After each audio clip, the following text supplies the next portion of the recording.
most Americans choose not to take advantage of their political rights, the United States has the second lowest voter turnout rate among the world's developed nations. Are you listening? Damn.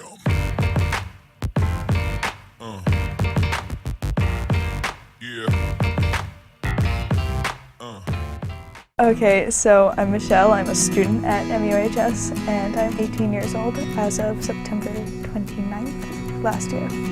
Robert Avery, and I'm a high school student at Middlebury. I didn't vote in the most recent election.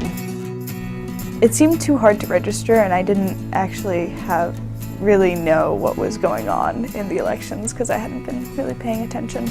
I think I didn't vote because you have to go through a long process to vote, and I didn't really make the effort to try to go vote. But I kind of wish I had, seeing that voting's important. And to be honest, I don't really care about local politics. I'm not super informed, and I think that's part of the reason why I wasn't super into trying to get to vote in the recent elections. But yeah, so I don't know that much about it, but I do listen to NPR and read the newspaper. I care a little bit, but there's so much of it that I just don't know about. I wouldn't really feel comfortable putting my vote in with people that have actually paid attention. I think it was a presidential election. I would have pushed to vote and made the effort to vote, but I think because it was a midterm, I didn't feel it was like as interesting to me. There are definitely people who have paid more attention to politics than I do. Politics generally gets me very upset, so I avoid it. I think high schoolers could definitely be more informed, whether the school kind of helped them come to decisions, whether teachers would kind of talk about politicians' agendas. And I also think that it'd be nice if the schools provided the opportunity for kids to register to vote, like eligible voters. Because I think if someone had come into the school and said, this is what you need to do, like we'll help you with it, then I totally would have made the effort. But I think because I had to kind of do it on my own and go to register at like my local offices, then it was a lot harder, and that's part of the reason why I didn't vote. Oh, I will definitely be voting, but it will be in more elections that I feel will impact my life more and that I have more information on.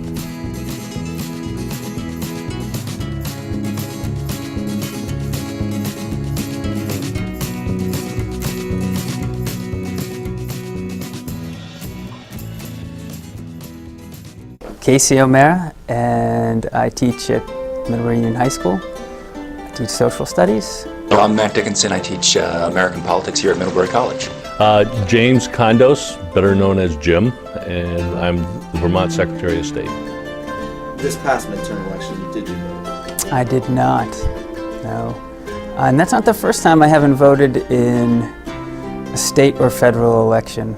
Voting is the very basis, the very core aspect that starts our democracy. It's where it all begins, because we don't have a representative democracy until you have a vote to elect those leaders to manage the affairs of the state or the country.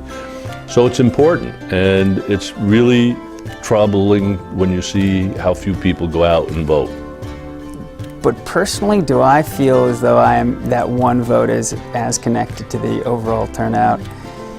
It's hard for me to truly believe that, but I know numerically it does. So it feels a bit distant, but I get the fact that my vote does matter. If you voted in the last presidential election, what's the chance that your vote was going to determine the outcome of the election? No chance.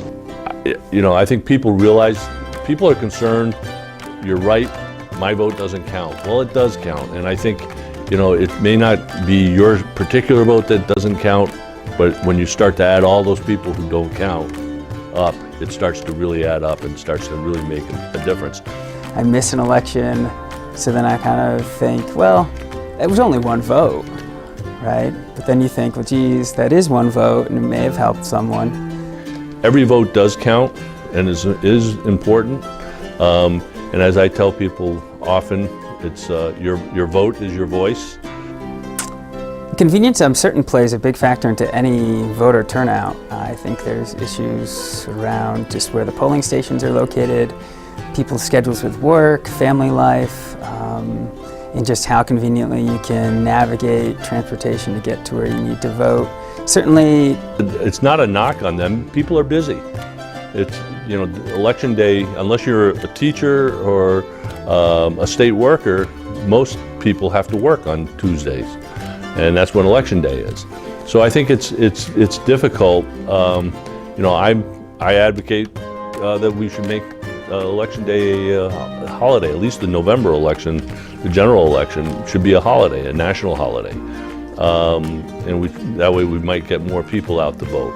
typically, national elections have a bit more publicity, I guess, and I don't know, the idea of your president being kind of controlling a lot of aspects of federal life can lead people to turn out more widely for those. Maybe not the last, but when President Obama was elected the first go-round, there was a huge buzz on college campuses having to do with just their ability to use social media. One of the most interesting developments in presidential elections is using social media, right? You know, like all the things that you're familiar with, Instagram, all of that really wasn't as big then, but Facebook, you know, I don't know what social media you guys are on now. Twitter has come in, the Twitter revolution in 2012. It's amazing what you can say in 140 characters. But it still comes down to you as the individual voter. You have to walk in and give your name and get your ballot and fill it out. I mean, so a lot of people say, well, the reason young people don't vote is they're alienated, or they're lethargic, or pathetic, or they're slackers.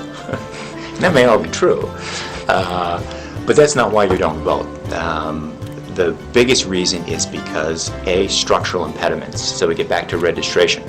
So a lot of students here at the college would like to vote, but they're not registered here in Vermont. They're registered from wherever they grew up. And so they have to vote by absentee ballot. And they don't think about doing that because you have to petition to get your absentee ballot mailed to you, and you have to fill it out and so on.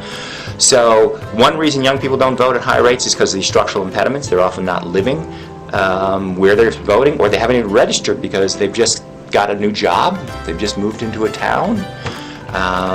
The second thing is that social aspect. A lot of the people around them in their environment aren't voting for the same reasons, and so they don't think about voting.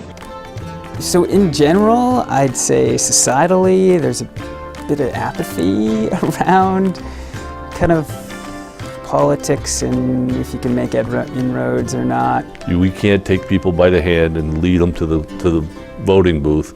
You've got to have some responsibility that it's important. And I think, again, that goes back to education and civics education and explaining to people, just instilling in them from a young age that voting is important and it's the very basis of our democracy. We have the greatest country in the world. So, you know, people should participate in the government that we have. The way to get people to vote is to think about it as a social act. So why do people vote? Because people around them are talking about the election. They're all going to go out and vote. They're asking you what your thoughts are about the election, and that gets people interested in politics and elections, and that makes them more likely to vote. And until we get our young adults to be energized, you know, you are our future, and we need to get you energized. We need you to be there to support us, but also to be supportive and to be involved, to voice your opinions. It's going to take really strong candidates at the local level, the state level, for national office, who are bringing people together around a progressive agenda, who remind people of what Abraham Lincoln talked about, that government is supposed to be of the people, by the people, and for the people, not for the billionaires. Well, folks, it's time to kick it old school.